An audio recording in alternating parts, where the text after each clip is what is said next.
Madame, Monsieur, bonsoir. Voici les titres de l'actualité de ce mercredi 16 août. Les 118 marins du Kursk en péril. Moscou appelle à l'aide la Norvège et la Grande-Bretagne. Mais les secours pourraient arriver trop tard. Il ne resterait que 48 heures d'oxygène à bord. Le Concorde perd son permis de voler. Il faut en modifier les structures. C'est peut-être la fin pour le supersonique franco-britannique. Le pari de Lionel Jospin pour la Corse. Le Premier ministre croit toujours au processus qu'il a engagé pour ramener la paix dans l'île. Il rejette toute idée d'amnistie pour les assassins du préfet Erignac. De tous les pays, c'est la France qu'il préfère. Notre contrée reste la première destination touristique mondiale. Et la saison estivale sera très bonne en dépit d'une météo parfois maussade et de la marée noire. Trop de randonnées mortelles en montagne. Dans les Alpes, les gendarmes de Chamonix rappellent chacun aux règles élémentaires de prudence après la mort d'une dizaine de randonneurs en 48 heures.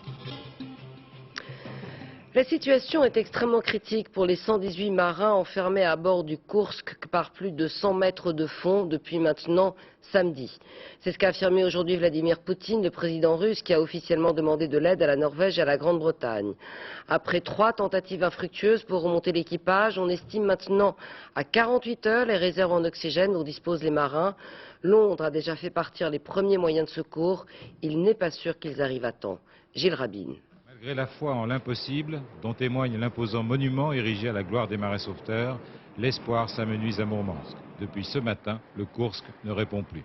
L'équipage, qui lançait des SOS sans relâche depuis dimanche dernier, en frappant contre la coque du sous-marin naufragé, ne donne plus signe de vie. L'état-major se veut rassurant. Cela ne signifie pas, dit-il, que le pire est arrivé.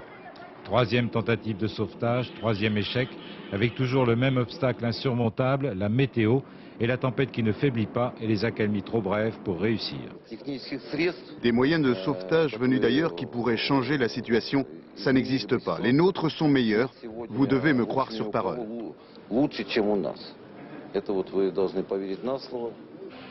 Justement, la Russie commence à douter de la parole de ses responsables qui viennent du bout des lèvres d'accepter avec 3 jours de retard l'assistance proposée par la Grande-Bretagne. Un avion a décollé aujourd'hui, transportant un sous-marin de poche capable de travailler dans des conditions extrêmes. La situation est difficile, je dirais même critique. On peut constater seulement que tout ce qu'il est possible de faire pour sauver le sous-marin et l'équipage a été entrepris. Le Kursk ne répond plus depuis ce matin et les mères de marins voient venir la tragédie. Je croyais qu'il était en sécurité sur ce sous-marin. En pensant à la guerre en Tchétchénie, je me disais, Dieu merci, mon enfant est tellement loin de cette guerre. Je pensais que tout irait bien. Comme les amiraux et les officiers dont elle guette jour et nuit la moindre déclaration, elle sait qu'un compte à rebours tragique est lancé contre les éléments et la météo et que désormais le salut ne peut venir que du ciel. Tous les sous-mariniers sont évidemment entraînés à vivre des situations extrêmes avec des consignes strictes pour prolonger leur survie, rester allongés, faire le moins de mouvements possible. Les 118 hommes d'équipage plongés dans l'obscurité depuis samedi ne donnent plus signe de vie depuis hier soir. Les moyens de secours britanniques vont donc avoir très peu de temps pour opérer. Le sous-marin n'arrivera sur place que samedi.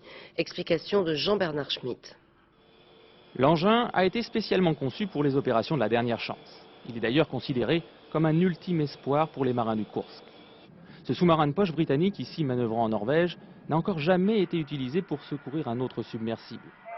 L'opération doit consister à fixer sur une écoutille du bâtiment en détresse un sas résistant aux fortes pressions.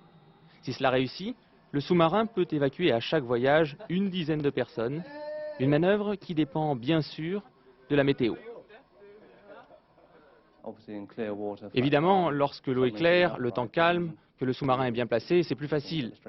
Mais rien n'est jamais simple et la situation est aggravée par de nombreux facteurs. Parti du port norvégien de Trondheim, le sous-marin britannique doit rejoindre l'endroit où est immobilisé le Kursk par bateau. Le voyage est long, il ne devrait pas arriver sur place avant samedi. Trop tard pour les plus pessimistes, l'oxygène sera raréfié rapidement, malgré l'existence de procédures d'urgence à bord des sous-marins.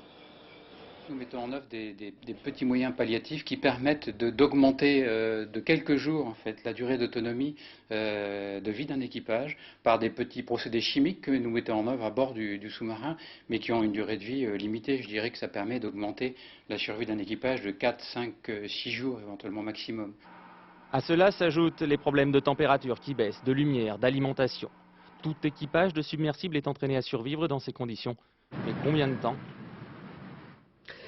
Ce matin, à Jolo, une jeune Philippine enlevée depuis le 23 avril a été libérée. Pour le négociateur de Manille, c'est le début d'un processus. Robert Aventarado estime que les 16 otages restants, dont les 6 Français, pourraient être relâchés d'ici la fin de la semaine. Claude Sampère.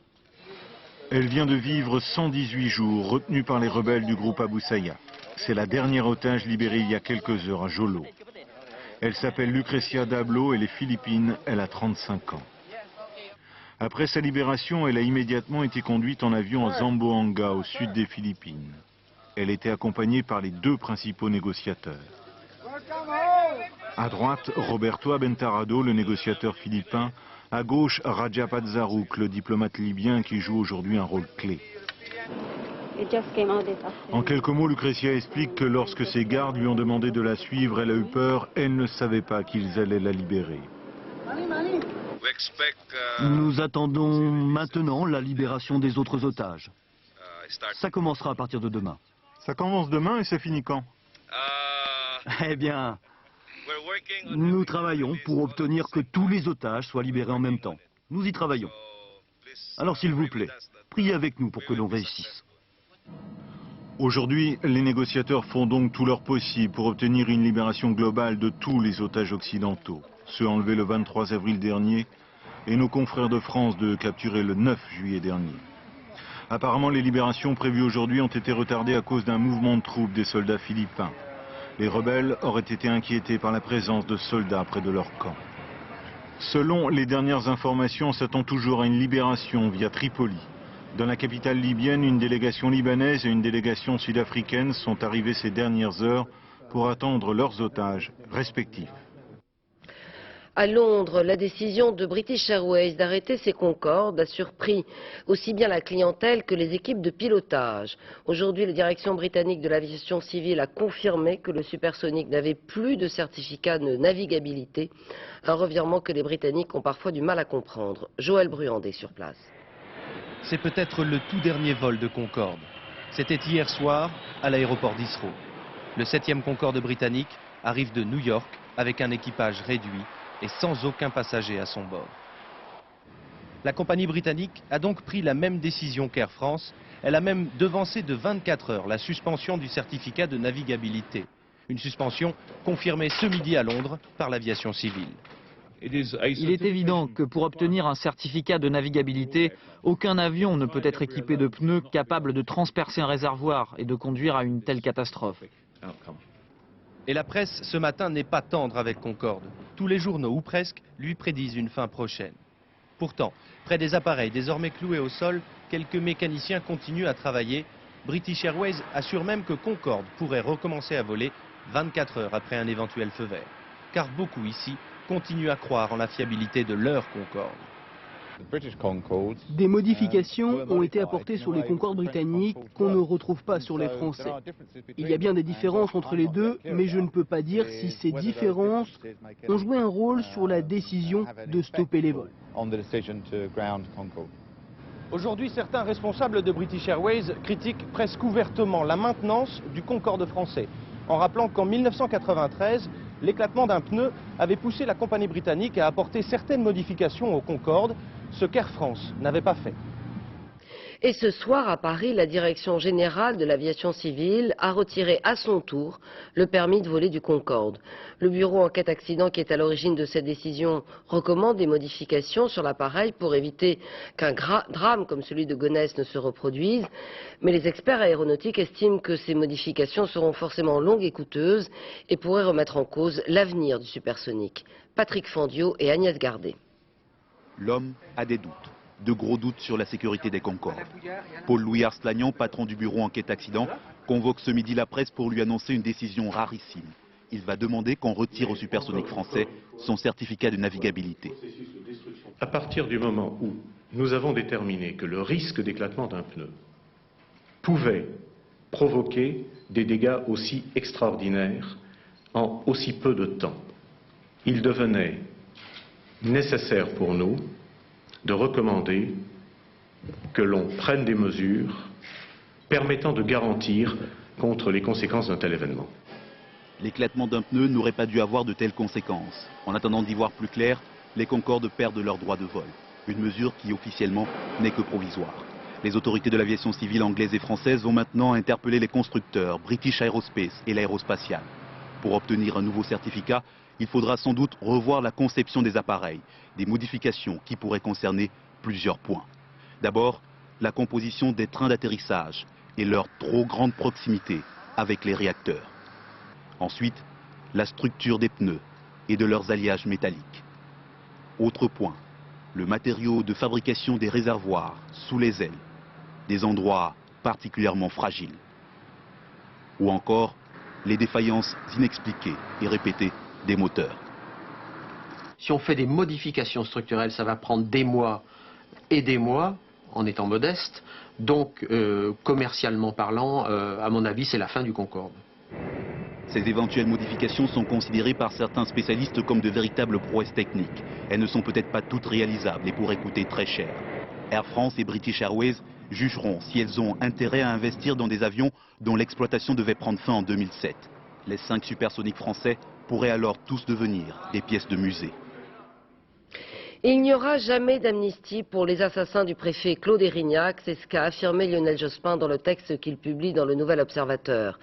Il prévient les nationalistes que si la violence persiste, une révision constitutionnelle apparaîtrait injustifiée. Le Premier ministre, cependant, défend son pari pour la Corse et croit toujours aux vertus du dialogue. Explications et analyse, Thierry Clopeau et Stéphane Bretner. L'objectif de Lionel Jospin, rassurer. Préalable à toute révision constitutionnelle, le processus en Corse n'a de sens que si dans 2 ou 3 ans, la paix civile s'est installée dans l'île grâce à la disparition de la violence politique. Cela ne suffit pas pourtant à rassurer ses opposants. C'est une promesse électorale, votez pour moi et vous aurez la paix en Corse. C'est tout à fait indécent dans une telle tragédie d'introduire un intérêt électoral. S'il ne dit rien sur les récents actes criminels commis à l'Île-Rousse et à Ajaccio, le chef du gouvernement exclut, contrairement à ce que demandaient les nationalistes, toute amnistie pour les militants. Pour lui, elle n'est pas à l'ordre du jour. La question de l'amnistie ne sera jamais posée pour les assassins du préfet Érignac. Lionel Jospin clarifie également les contours du pouvoir législatif dévolu à l'Assemblée de Corse à partir de 2004. Il précise que ce pouvoir s'exercera par une délégation du Parlement révocable selon son appréciation. Des précisions qui ne satisfont pas une fois de plus les amis de Jean-Pierre Chevènement. Après une première lecture approfondie, les choses ne me semblent pas très claires. Je me demande si le Premier ministre Lionel Jospin ne veut pas noyer le poisson. Lionel Jospin reste optimiste quant à une révision constitutionnelle en 2004, même si pour lui, aujourd'hui, le consensus politique n'existe pas. Les nationalistes, eux, émettent des réserves et haussent le ton. Si révision constitutionnelle il y a, eh bien ce sera un très grand pas. Si révision constitutionnelle il n'y a pas, eh bien le problème se reposera de nouveau. Pour couper court à toute nouvelle revendication ailleurs en France, Lionel Jospin refuse d'assimiler à la situation singulière de la Corse celle d'autres régions françaises, comme la Bretagne, l'Alsace ou encore celle du Pays Basque. Le Premier ministre qui mise sur la durée pour aplanir les difficultés, premier satisfait les socialistes. Lionel Jospin a fait le pari de l'intelligence, le pari de la responsabilité, c'est quand même mieux que la certitude de l'échec qu'on connaissait depuis 30 ans. À une semaine de la rentrée gouvernementale, Lionel Jospin a voulu donner des assurances sans rien changer quant au fond de sa position. Il va maintenant subir l'épreuve des faits. Avec la hausse des prix du pétrole, il n'y a pas que l'essence qui augmente. Le fioul domestique utilisé par des millions de propriétaires et de locataires connaît des augmentations sans précédent. En un an, son prix a progressé de 50%. Les utilisateurs du coup hésitent à remplir leur cuve. Explication Émilie Lançon. Au mois d'août, généralement, les réserves de fioul sont à sec. Mais comme on a aussi un peu de temps libre, beaucoup en profitent pour faire le plein. Tout irait donc de mieux si... Ben là, il est à 2,81, donc ça va faire 5600 et quelques, au lieu de 3005 l'année dernière. Mais bon, de toute façon, on a attendu le maximum. Mais elle n'avait pas le choix. Plus une goutte de fioul dans ses cuves. Certains particuliers, eux, préfèrent attendre en espérant que les prix baissent. Il faut dire qu'ils ont pris 1 franc en un an. Ce mois-ci, ils dépassent en moyenne les 3 francs.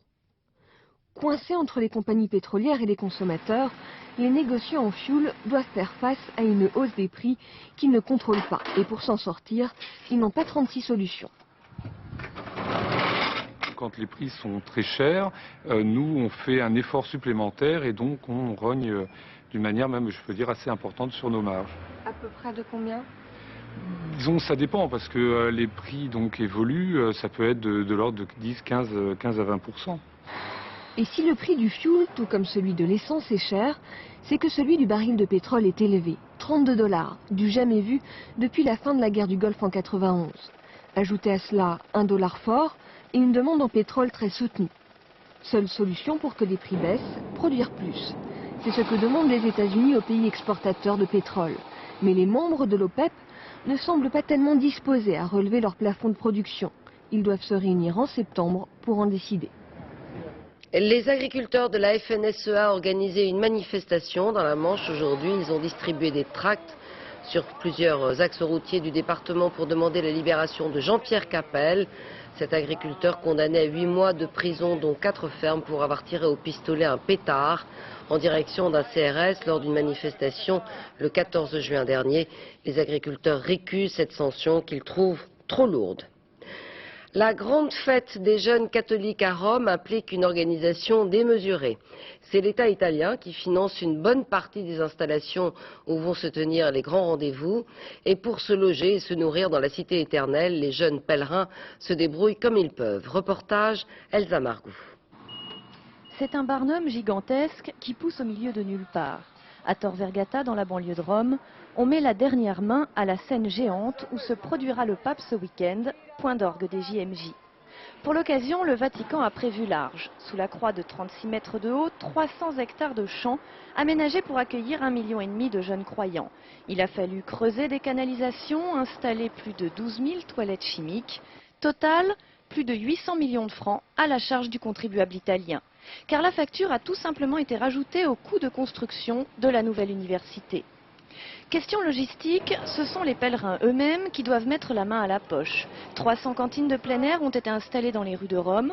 Pour manger, il faut présenter son ticket repas. Il a été distribué à l'arrivée des pèlerins. Avec les transports, l'ardoise s'élève cette fois à 70 millions de francs, payés intégralement par les jeunes croyants. Ça nous coûte à peu près 2000 francs. Voilà, pour tout compris, repas, logement, voyage. Charité chrétienne oblige, chaque pèlerin a aussi versé environ 70 francs pour permettre aux jeunes les plus démunis de participer. Il y a un certain nombre d'étudiants boursiers, par exemple, de l'État, qui ont pu faire ce voyage parce qu'ils ont eu des aides, soit du diocèse, soit parce que d'autres, comme des jeunes professionnels qui ont gagné leur vie, ont donné plus qu'il ne fallait pour permettre à ceux qui avaient moins de participer aux journées mondiales. Et le Vatican, dans tout ça, le Vatican, il donne le pape, le leader de ces millions de jeunes qui sont à Rome. L'Église encaisse quand même quelques menus monnaies avec les t-shirts, foulards et autres produits dérivés au logo des JMJ. L'Esprit Saint a parfois besoin de nourriture terrestre. Et ces jeunes, justement, s'ils adorent les rassemblements, ne vont pas forcément à l'église. Ces grandes réunions religieuses, tant prisées, s'accompagnent-elles véritablement d'un renouveau de la foi? Ça n'est pas sûr. Enquête Hélène Hugues. Les JMJ, il y a 3 ans, à Paris. Des centaines de milliers de jeunes venus du monde entier pour écouter le pape. Un succès impressionnant, une divine surprise pour l'église elle-même. Mais l'effet JMJ ne s'est pas fait sentir dans les paroisses. Pas plus de jeunes fidèles à la messe, pas plus de prêtres. Les postulants au séminaire sont toujours moins nombreux, seulement 116 ordinations l'an dernier. Témoin, le Père Lalanne en Gironde. Chaque année, il parcourt des milliers de kilomètres pour apporter la bonne parole. 30 paroisses à lui tout seul, faute de vocation nouvelle. On dévalorise tout ce métier d'abord parce qu'il y a le célibat. En plus parce qu'on dit qu'on ne gagne pas assez d'argent. Comme je dis, c'est vrai, c'est très important de mourir riche. Rome, aujourd'hui, 75 000 jeunes Français ont répondu à l'appel du chef de l'Église catholique. Appel au rassemblement de milliers de jeunes qui partagent une même foi, mais pas forcément toutes les valeurs de l'Église. Je pense qu'il ne faut pas se focaliser sur des règles que pose le pape aujourd'hui. L'important, c'est la foi et croire en Dieu et savoir que Dieu nous aime chacun. Pour moi, c'est ce qui est important. Et dans la hiérarchie de l'Église, nul n'est dupe.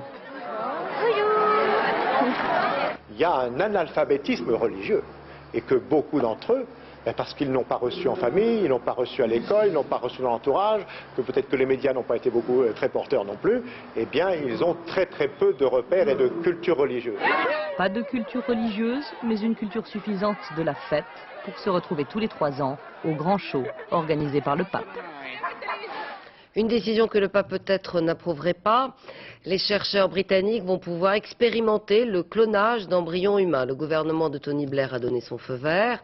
Mais ce clonage de tissus cultivés à partir de cellules d'embryons devra être limité à des fins thérapeutiques. Voilà tout de même qui constitue une première dans le monde de la recherche, Jean-Daniel Flezakian. Oui, les Britanniques vont en effet autoriser pour la première fois au monde leurs chercheurs à travailler sur ce que l'on appelle des cellules souches pluripotentes. Alors derrière ce jargon se cachent des cellules qui se développent dans un embryon de quelques jours, des cellules qui, soit dit au passage, sont incapables de donner spontanément naissance à un être humain. Ce sont des cellules dont on sait maintenant, depuis environ 2-3 ans, qu'elles peuvent être dirigées dans leur développement. C'est-à-dire qu'on peut leur dire, fabriquer du muscle cardiaque, fabriquer de la peau, fabriquer du tissu nerveux ou encore fabriquer des cellules de foie. Et ça, c'est très important, parce que si ces recherches aboutissent, on aura peut-être la première véritable industrie de la pièce détachée. Je prends un exemple courant, l'infarctus du myocarde. Quand le muscle cardiaque est détruit par cet infarctus, il y a toute une partie du cœur qui est incapable de fonctionner normalement. Si on arrive à développer des cellules souches comme ça, d'embryons, on pourra avoir une sorte de pansement fait de cellules toutes neuves et qu'on implantera dans la zone détruite et qui permettront de restaurer tout ou partie de l'activité qui aurait ainsi disparu. Pourquoi on n'avait pas fait ça plus tôt? Pour des raisons morales, éthiques? Bien sûr, parce que d'abord on travaille sur des embryons congelés, c'est-à-dire des embryons qui ont été abandonnés en quelque sorte, qui ne sont pas réimplantés. Et puis il y a toujours cette peur de la dérive, de voir des savants fous, des hommes de science sans conscience, vouloir développer un être humain, c'est-à-dire faire ce qu'on appelle du clonage reproductif. Mais là, le risque est vraiment, je dirais, minime, voire infinitésimal, parce que tout d'abord, faire du clonage reproductif, c'est-à-dire faire un être vivant, c'est très difficile. Il a fallu plus de 500 tentatives pour faire Dolly, et on sait qu'il faut des centaines d'embryons pour obtenir éventuellement un animal cloné. Et puis il y a une autre raison, c'est qu'il y a le marché, l'argent. Ceux qui vont investir dans ces tissus de remplacement veulent gagner beaucoup d'argent, et ils vont gagner beaucoup. Et ils ne vont pas perdre ni leur temps, ni leur réputation, ni leur argent à investir dans des manipulations hasardeuses, aux résultats plus qu'aléatoires, et qui sont de toute façon déjà interdites et condamnées par la communauté internationale. Merci Jean-Daniel.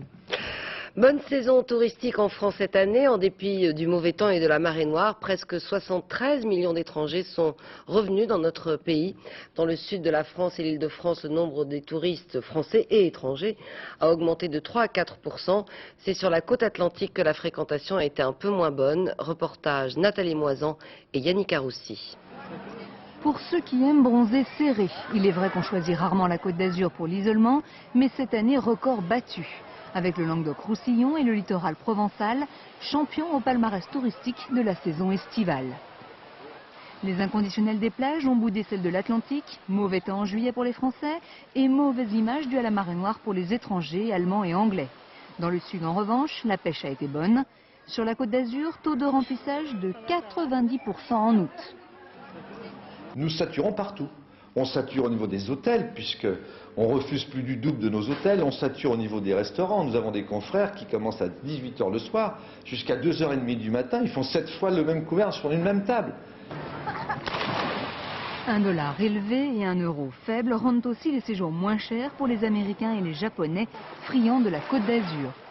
Les Français, eux, partent moins longtemps, mais plus souvent. Le fait des 35 heures peut contribuer aussi parce qu'on part beaucoup plus souvent en vacances, et pas forcément en juillet et en août. On fait des longs week-ends, il y a beaucoup de demandes du vendredi au mardi, par exemple. Boom de fréquentation en Île-de-France également, effet foot où en 2000, Paris a toujours la cote auprès des étrangers. Merci beaucoup. I love Paris, j'aime Paris. Paris est molto bella. J'aime les cafés dans les rues, les petites boutiques. Les Français aussi? Oui, bien sûr. Avec 73 millions de touristes étrangers, l'année 99 avait marqué un record, sans doute égalé cette année. La France resterait ainsi le pays le plus visité au monde. Mais tout le monde ne part pas en vacances. Dans les cités de banlieue, beaucoup de jeunes restent dans leur quartier. Pendant les 2 mois d'été, chacun s'occupe comme il peut. Car si les municipalités proposent des animations ou des centres de loisirs, tous les enfants n'y vont pas forcément. Exemple à Bobigny avec Laurence de Cerf et Christian Gallet. Allez les gars, Comme chaque début de semaine, Fanta et Jean-Baptiste ont une mission. Aller dans les cités à la rencontre des jeunes du quartier et leur proposer des activités. Les deux animateurs commencent à être connus en centre-ville. Salut toi. Ça va? On se connaît pas? Leur rôle, laisser les enfants s'exprimer sur leurs envies. Selon les sorties ou les activités proposées, chacun pourra s'inscrire à la journée. Toucher tous les enfants du quartier, ça relève un peu de mission impossible, mais bon, on essaye d'en amener le maximum. On essaye en plus d'emmener à chaque fois des enfants différents. Il y a bien un centre aéré, mais plus cher et moins adapté aux demandes des jeunes adolescents.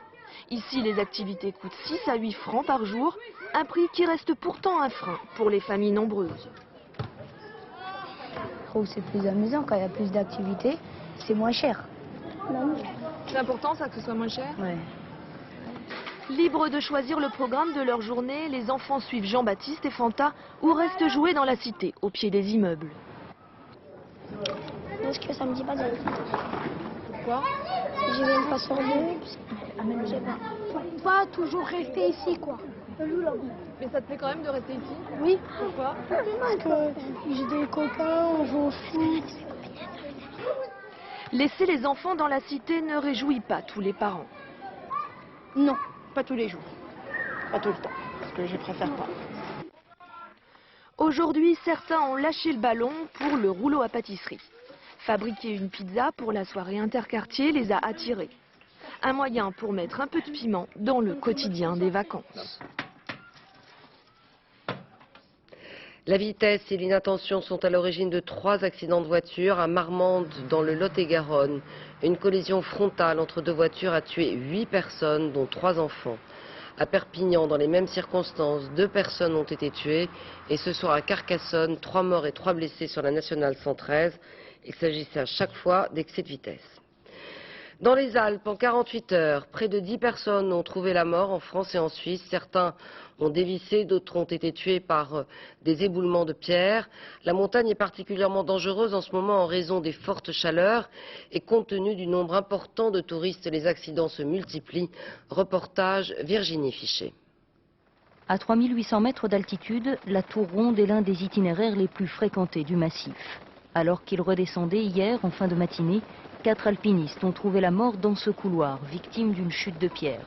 Sur ces sommets, seuls du sable et de la glace garantissent la stabilité des rochers. Hier, ce pilote d'hélicoptère participait au secours. Pour lui, ces conditions meurtrières sont malheureusement ordinaires. En ce moment, on est dans une période qui est particulièrement chaude, à une heure de la journée aussi où le soleil tape bien, la glace et la neige fondent, le sable se transforme alors en véritable roulement à billes. Et il y a des endroits où, à ce moment-là, il y a des blocs de rochers qui dégringolent, voire même des pans de montagne entiers, comme c'est arrivé il y a 3 ans dans les rues. Ces 2 derniers jours, 8 personnes sont mortes dans le massif du Mont Blanc. Triste bilan, également lié à une surfréquentation des itinéraires. Actuellement, chaque jour, plus de 12 000 alpinistes côtoient les versants les plus élevés. Le risque est proportionnel à la fréquentation. Donc il y a plus d'accidents parce qu'il y a plus de monde en montagne. Au mois de juillet, ça a été particulièrement calme parce qu'il a plu tout le mois de juillet. À partir du moment où il a fait beau, la fréquentation brute aux urgences a plus que doublé. Impatients, les alpinistes se sont précipités, parfois imprudents. Depuis le début de la saison, chaque fenêtre météo a été le théâtre d'un accident grave. Le soleil est devenu l'ennemi de la prévention. Il fait trop chaud. Donc les gens doivent intégrer dans leur choix de montagne, comme dans les journées où la température monte très vite dès les premiers rayons du soleil. Et dans les choix, les gens ils doivent être tôt en bas dans la vallée, pour les courses de neige en tout cas. Hier, les victimes étaient toutes expérimentées. Leur cordée avait peut-être seulement quelques heures de retard pour descendre en toute sécurité. Le retour annoncé du mauvais temps dans les prochains jours accordera sans doute enfin un répit aux sauveteurs. Dans le Pas-de-Calais, les habitants du petit village d'Avion vivent un véritable cauchemar. Depuis plusieurs jours, ils sont envahis par des milliers de mouches. Elles sont partout, tournoient, vrombrissent. Et c'est tous les étés la même chose. Les habitants ne savent plus comment s'en défaire. Diego Garcia. Les habitants d'Avion prennent la mouche et il y a de quoi. Leur cauchemar, des nuées d'insectes chaque été à cause de la chaleur. À cause surtout des centaines de milliers de volatiles d'un poulailler industriel voisin. On ne peut plus faire de barbecue, on ne peut plus ouvrir de fenêtres. Les enfants, dès qu'ils mangent une sucette, ils envahissent une mouche. On se lève au matin, on a des mouches, au soir on a des mouches. Une bombe, on fait une journée, les rubans, les autocollants, on en met un au matin, au soir on peut l'enlever. Il faut donc tout calfeutrer, se protéger au mieux. Les moustiquaires et les produits insecticides sont devenus presque introuvables. Comme un fléau biblique, elles prolifèrent et les habitants ne savent plus à quel saint se vouer. Alors, à défaut de C'est prier, une pétition contre l'invasion des mouches dans le quartier. hélas, un malheur ne vient jamais seul. Les habitants d'Avion profitent aussi des autres nuisances de la société Zafani. Les ventilateurs chargés de refroidir les poulaillers n'auraient pas les filtres empêchant le rejet des poussières d'excréments.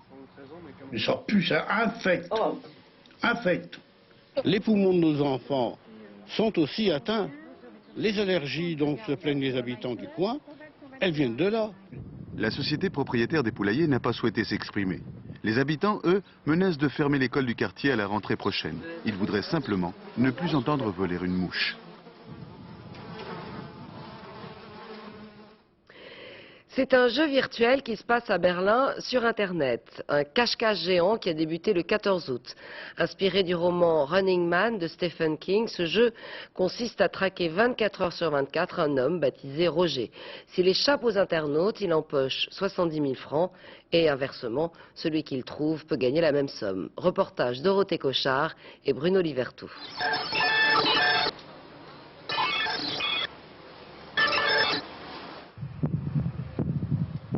De cet homme, vous ne verrez pas le visage. On sait qu'il s'appelle Roger, il vient des Pays-Bas. 70 000 francs pour qu'il le trouve, autant pour lui s'il réussit à tenir 3 semaines sans être découvert. Le défi n'est pas aisé, Roger porte sur lui un micro ouvert 24 heures sur 24. Guten Tag. Dankeschön. N'importe qui peut jouer en composant un numéro téléphonique spécifique. Les personnes qu'il croise dans Berlin, mais aussi, et c'est là l'originalité de ce cache-cache géant, les internautes du monde entier.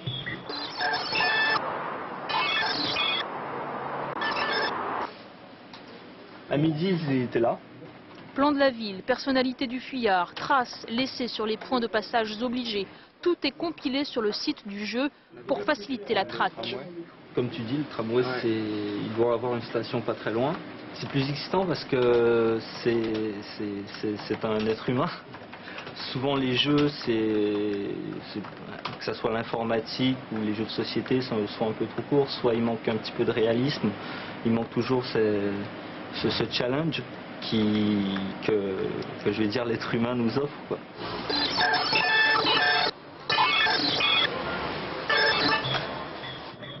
Jack Black, un nom digne d'une bande dessinée mais un chasseur de tête bien réel. Grâce à lui, les internautes peuvent pister le fuyard. Il lui envoie des emails pour le diriger et lui calque ses recherches sur leurs suggestions. Est-ce que quelqu'un est venu vous acheter un couteau suisse avec 18 lames? Je suis désolé, non. Personne. Non. Merci. Bye. Je demande aux gens s'ils n'ont pas vu quelqu'un d'un peu bizarre, qui aurait commandé quelque chose d'inhabituel, ou dont le look serait un peu différent, comme si ce n'était pas un client comme les autres. Pour les organisateurs, l'objectif de cette subtile chasse à l'homme ne se cantonne pas à la performance technique. L'idée, c'est de vendre les droits à d'autres médias, comme les jeux vidéo, le cinéma ou la télévision. Il s'agirait de développer des produits dérivés autour du chasseur et du coureur, c'est-à-dire des principaux héros, et puis de vendre ces droits. Nous avons déjà beaucoup de chaînes pour des émissions de télévision qui veulent récupérer le jeu pour elles. Si l'entreprise a le succès que chacun lui prédit, aucun doute que le jeu ne restera pas là. D'autres parties sont déjà prévues, Amsterdam, Vienne et New York, avec 10 fois plus d'argent à gagner. On le savait déjà, Internet a le goût des enchères, mais pour la première fois, c'est un homme dont la tête est mise à prix. Un festival qui propose d'autres musiques, ça se passe à Uzès dans le Gard, où cette année, des musiciens venus de très loin, de Mongolie ou d'Afghanistan s'expriment, l'occasion pour eux de retrouver une liberté qu'ils ont perdue dans leur pays. Reportage Olivier Lenouza et Yann Moine. Les gorges du Gardon est la voix d'un pays, l'Afghanistan. Réduite au silence depuis 1996 et l'arrivée au pouvoir des talibans, des islamistes obscurantistes.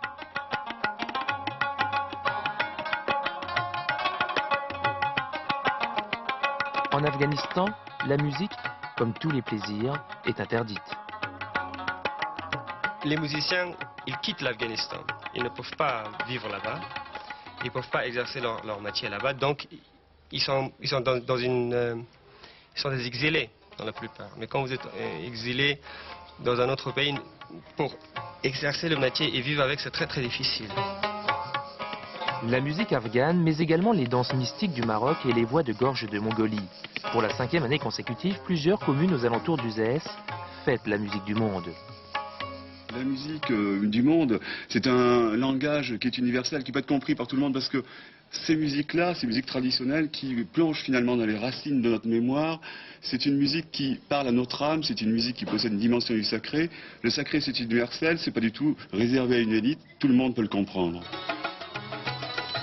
Une fois par semaine, un concert est organisé en plein cœur d'un village.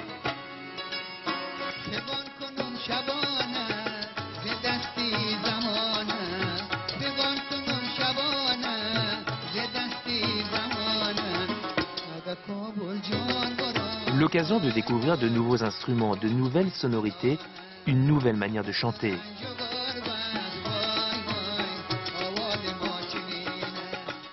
L'occasion d'entendre la voix du peuple afghan, des hommes et des femmes, épris de musique et de liberté. Nouvelle défaite du Brésil en football dans la course à la qualification pour le mondial en 2002 au Japon, le Chili a sévèrement étrillé le Brésil en s'imposant 3-0. Du coup, dans les prochains jours, c'est la France qui devrait prendre la tête du classement mondial des nations du football. Elle devancera le Brésil et l'Argentine. C'est la fin de ce journal. Je vous en rappelle la principale information. Les 118 marins du Kursk en péril. Moscou appelle à l'aide la Norvège et la Grande-Bretagne. Mais les secours pourraient bien arriver trop tard. Il ne resterait de l'oxygène que pour 48 heures. Et on vient d'apprendre qu'à l'issue d'une conversation avec le président Clinton, le président russe Vladimir Poutine est prêt à accepter toute aide, d'où qu'elle vienne. Dans quelques instants, la météo, Nathalie Riouet. 20h50, film Mes enfants étrangers avec Philippine de Roy-Beaulieu. Minuit, Florence Duprat. Demain, 7h50, Gérard Morin recevra le contre-amiral Yves Lagan. 13h, Laurence Ostolazza et Antoine Cormery. Je vous retrouve demain 20h. Excellente soirée, au revoir.